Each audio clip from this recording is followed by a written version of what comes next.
Oke, kali ini kita akan melanjutkan video sebelumnya, yaitu tentang faktor yang mempengaruhi tentang pendidikan anak. Dalam hal ini kemarin kita sudah bahas tentang faktor intern atau faktor dari dalam atau dari peserta didik itu sendiri, dan kali ini kita akan membahas faktor yang dari luar atau dikatakan faktor ekstern. Nah, itu apa saja sebenarnya faktor-faktor yang mempengaruhi tentang pembelajaran anak di rumah?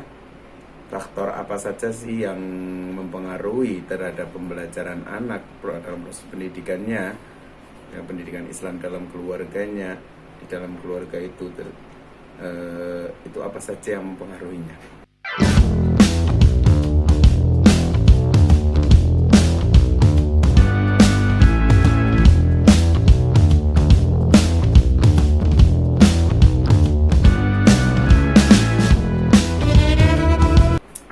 Kali ini kita akan melanjutkan video sebelumnya, yaitu tentang faktor yang mempengaruhi tentang pendidikan anak. Dalam hal ini kemarin kita sudah bahas tentang faktor intern atau faktor dari dalam atau dari peserta didik itu sendiri, dan kali ini kita akan membahas faktor yang dari luar atau dikatakan faktor ekstern. Nah, itu apa saja sebenarnya faktor-faktor yang mempengaruhi tentang pembelajaran anak di rumah?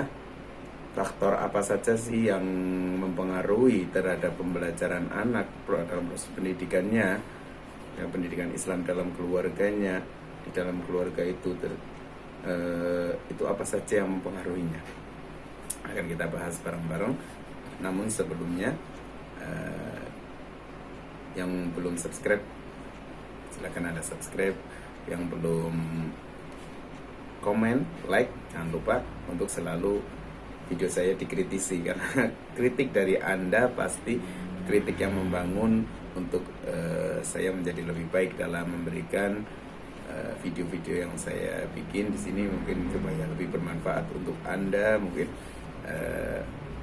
ada kekurangan yang perlu saya benahi, jadi nanti dalam penyampaian video saya semoga menjadi lebih baik. Dan terima kasih sebelumnya sudah mampir di channel saya. Semoga apa yang saya sampaikan bisa bermanfaat untuk Anda semua. Amin. Oke, kita lanjutkan lagi. Jadi faktor eksternal atau faktor yang dari luar yang mempengaruhi terhadap proses pendidikan anak atau proses pendidikan agama Islam di dalam keluarga, itu faktor ekstern atau yang dari luar itu terbagi menjadi dua macam. Ada faktor lingkungan, yang pertama faktor lingkungan, yang kedua adalah faktor instrumental. Nah, jadi faktor sosial itu bisa berkaitan dengan yang namanya sesama manusia gitu ya, yang yang berkaitan dengan sesama manusia, mungkin nanti bisa berupa teman, saudara, tetangga, seperti itu yang berkaitan dengan sosial, yang jelas sesama manusia. Dan ada faktor instrumental itu bisa dari yang berkaitan dengan pembelajaran atau pendidikan anak, tapi dalam hal ini mungkin berupa barang, keadaan gitu ya, bisa dikatakan seperti gedung pembelajaran, alat-alat pembelajaran, kurikulum yang digunakan, terus strateginya, metodenya. Ini namanya faktor instrumental atau seperangkat alat pembelajarannya gitu. Terus kita ketahui dari faktor-faktor lingkungan tadi, faktor apa sih yang sangat mempengaruhi? Di antaranya di situ adalah faktor sosial ini yang paling mempengaruhi dalam pendidikan dalam keluarga, pendidikan Islam keluarga, pendidikan di dalam keluarga, yang sangat mempengaruhi, paling penting gitu ya dalam proses pembelajaran ini adalah pendidik. Pendidik ini faktor yang paling penting, karena kalau belajar nggak ada yang didik itu gimana gitu. Nggak mungkin terjadi pendidikan atau pembelajaran. Tapi walaupun anak itu akan belajar dari lingkungan yang ada, tapi yang didik ini sangat mempengaruhi. Dalam ini dikatakan sebagai guru. Kalau kita dalam proses pendidikan Islam, bukan dalam keluarga gitu ya, dalam lingkungan pembelajaran Islam aja, itu guru merupakan sosok yang paling utama yang harus digugulan, ditiru, kan seperti itu. Jadi sami'na wa ata'na kepada seorang guru itu lebih baik, itu merupakan yang diajarkan. Bahkan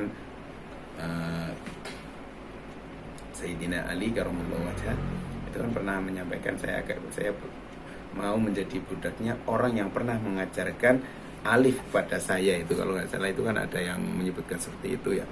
Jadi benar-benar seorang guru yang mengarahkan kita, tapi dengan catatan ya, guru yang insya Allah untuk semua guru yang mengarahkan kepada kita. Makanya jasa guru tiada tara, kan seperti itu. Seorang guru itu memberikan pengarahan kepada seorang siswanya atau peserta didiknya, itu merupakan jasa yang sangat-sangat besar, sehingga seorang murid haruslah taat kepada guru. Maka dikatakan guru digugulan, ditiru, sami'na wa ata'na, apa yang dikatakan guru ini harus dijalankan. Kalau kita bahas ini nanti sangat akan melebar, sangat panjang lebar, dan tidak akan selesai dalam waktu setengah jam. Kita bahas untuk bahas ini aja nggak selesai. Tapi dalam hal ini yang saya gariskan yaitu yang pertama tadi, sebagai faktor eksternal dalam pendidikan anak itu sangat berpengaruh, yaitu tadi guru, seorang guru. Atau dalam hal ini karena tadi yang kita bahas adalah pendidikan Islam dalam keluarga, maka di sini gurunya adalah seorang ibu dan juga bapak. Dalam hal ini bisa dikatakan orang tua ini adalah guru utama untuk anak-anaknya, seperti itu. Dan yang kedua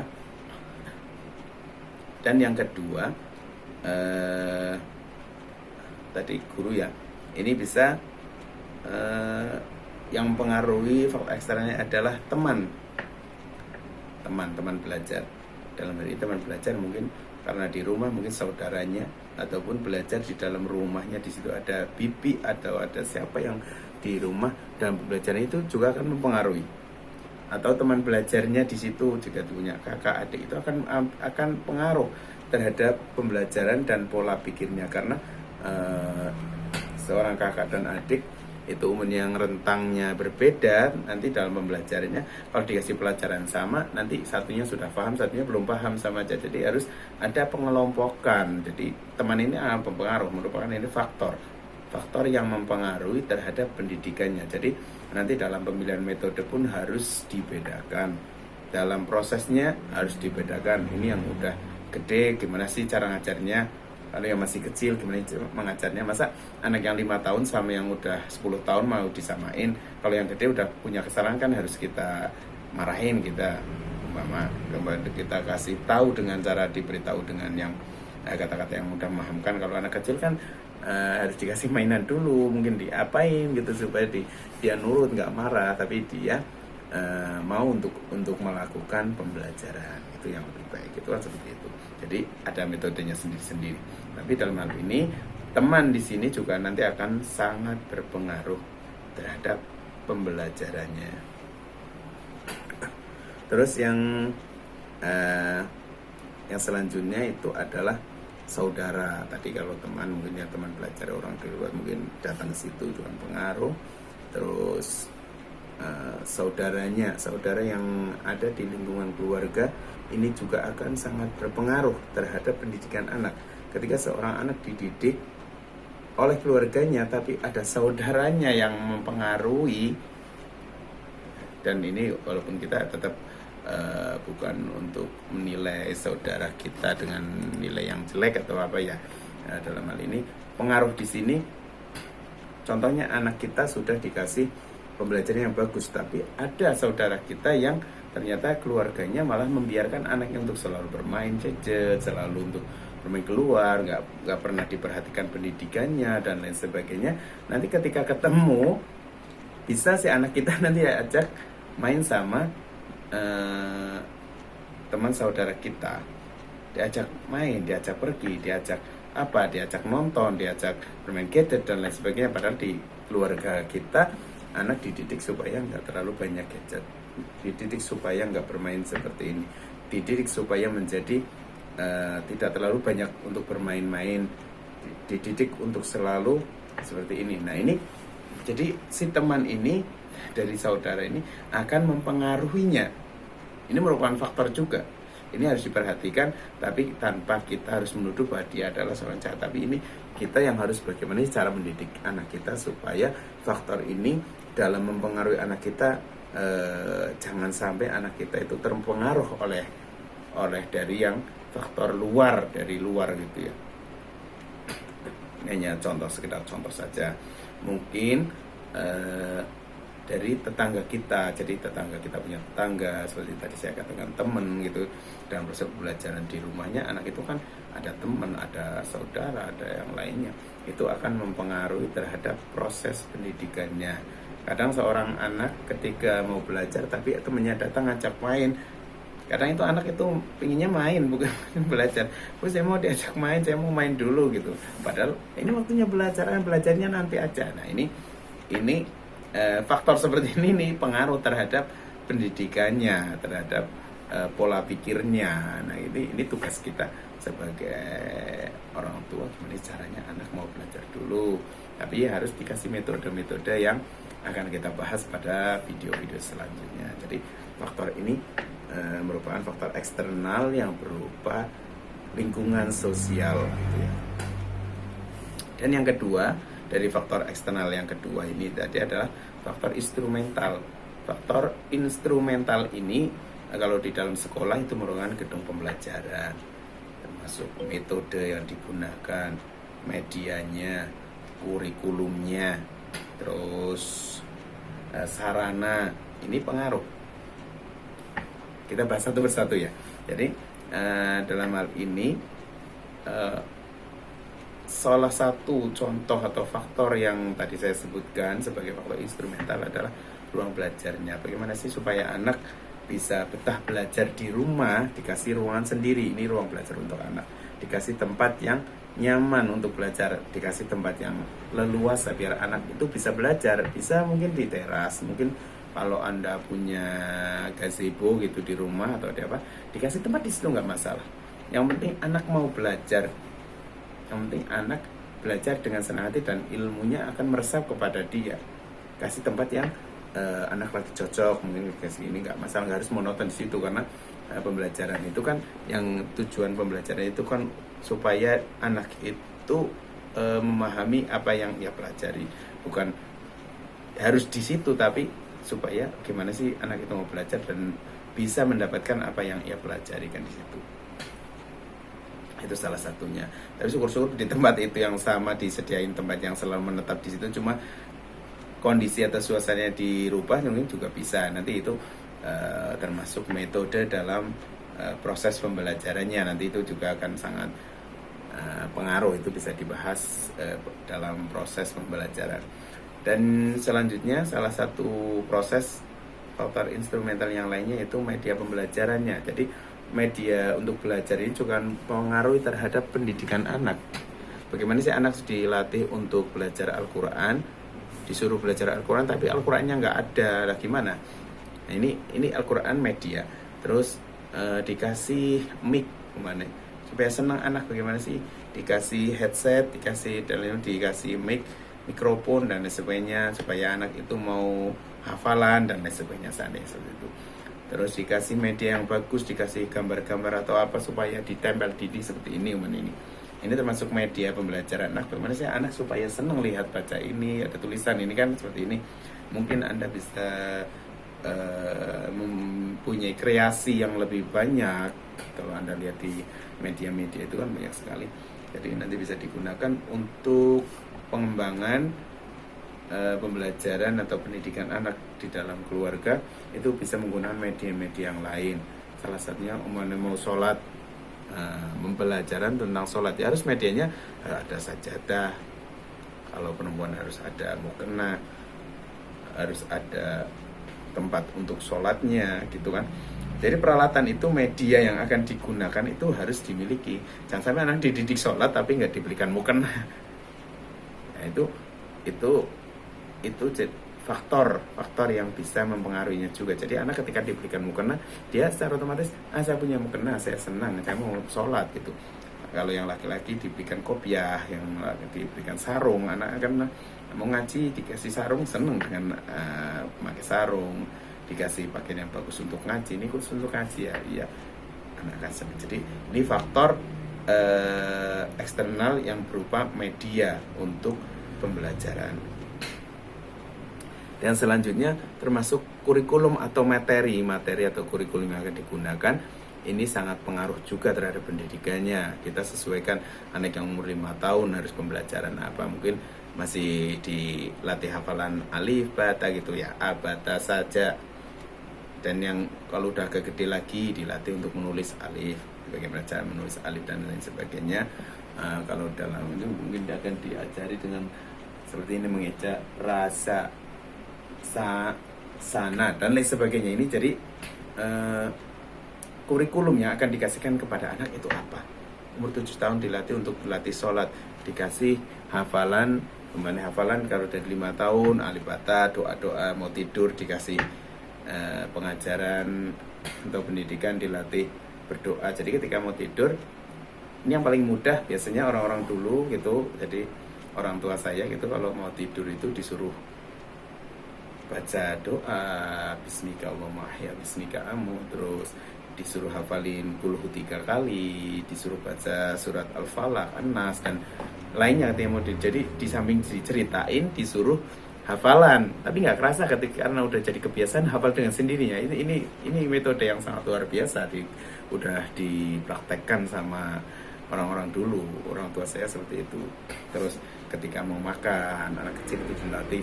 Jadi orang tuanya membiasakan ketika mau makan doa dulu, kita baca Allahumma barik lana fi ma razaqtana wa qina adzabannar. Orang tua yang mendidik seperti ini sebagai seorang pendidik, ini akan pengaruh terhadap anaknya. Jadi ketika udah menjadi kebiasaan, anaknya mau makan itu ingat, kalau mau makan doa dulu ya bismika Allahumma barik lana fi ma razaqtana wa qina adzabannar. Mau kamar mandi, mau pakai sesuatu, mau ambil sesuatu, dilatih selalu baca basmalah. Ini kebiasaan-kebiasaan ini, pendidikan seperti ini yang paling efektif kepada anak-anak. Jadi tadi kurikulumnya seperti ini. Jadi kita punya target gitu, target anak 5 tahun harus bisa doa-doa seperti ini. Nanti udah gede lagi harus bisa doa-doa wudhu, dilatih cara berwudhu, ketika mandi dikasih tahu cara berwudhu, diselingi dengan doa-doanya, dari niatnya yang sedikit dan lain sebagainya. Nanti agak gede lagi sholat, karena ini yang utama juga. Ini kurikulum yang wajib ditanamkan kepada anak, kurikulum tentang sholat, karena ini pendidikan agama Islam dalam keluarga ini tentang sholat. Ini sangat penting, ini anak harus bisa sholat, doa-doanya ini target utama saya gitu kan. Seperti itu. Jadi tadi faktor-faktor yang seperti ini sangat berpengaruh kepada peserta didik. Jadi yang mendidik juga dituntut harus bisa. Mau ngajarin anaknya doa mau tidur tapi orang tuanya nggak bisa, gimana ya, otomatis ini. Makanya sebagai tanggung jawab seorang keluarga, ini salah satunya dituntut di sini. Jadi Anda yang mungkin belum punya keluarga masih berkesempatan untuk belajar lebih banyak lagi. Ketika nanti Anda punya momongan dan peserta didik yang ada di rumah, ini bisa untuk kita gunakan sebagai pembelajaran di rumah Anda masing-masing. Mungkin kalau Anda pembelajarannya bersama istri, ngajarin istri, mungkin istri akan diajarin bagaimana sih istri supaya cara berpakaian yang benar, dikasih aturan yang benar. Bagaimana sih istri supaya sopan di hadapan tamu, bagaimana sih istri supaya bisa merawat anak-anak kita dengan baik, harus dikasih tahu. Nah, ini tugas kita. Ini kurikulum yang akan diberikan kepada istri kita itu apa. Umpamanya Anda punya target seorang istri saya harus nurut, bagaimana supaya istri harus nurut, tapi dengan catatan suaminya pun harus punya pengertian, tapi harus didasari dengan kebaikan, cara mengajarkannya dengan pelan-pelan, dengan santai. Nanti itu akan dibahas dengan metode pembelajaran pendidikan Islam dalam keluarga. Jadi metode-metode apa yang akan kita gunakan nanti kita akan bahas dalam video yang selanjutnya.